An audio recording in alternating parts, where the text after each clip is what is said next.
Il governo ha chiarito che il numero di commensali per tavolo anche in zona gialla e anche in zona arancione non sarà limitato proprio in virtù del Super Green Pass, quindi all'interno dove il Super Green Pass sarà obbligatorio non ci sarà più il limite di 4 persone come invece avveniva ad esempio l'inverno scorso.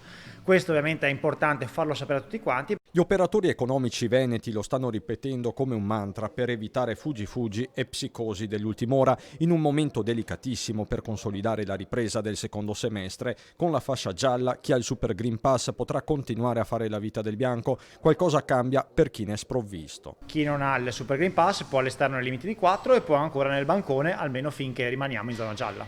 Nella zona arancione invece. In zona arancione dovranno continuare a bersi caffè solamente a casa. Restano poi le limitazioni di capienza dell'ultimo anno e mezzo, ma questo indipendentemente dal giallo. Comunque i locali hanno un cartello all'ingresso che indica la capienza massima dei posti, che è un cartello che abbiamo già da molti mesi, che fa sempre parte di tutte queste attività messe in campo per garantire la sicurezza al consumatore finale. Stesso copione in teatri, cinema e discoteche, in queste ultime per esempio la capienza al chiuso è al 50% di quella massima, no alla consumazione al banco e 2 metri di distanza interpersonale mentre si balla, così come fissato ancora a inizio dicembre. Le regole che c'erano ancora in zona bianca non vengono assolutamente toccate, per cui per quanto riguarda il mondo della notte e le discoteche le regole rimangono le stesse, le medesime. E chiaramente il Super Green Pass con la profilazione del cliente, con le tenute dei nominativi per 15 giorni.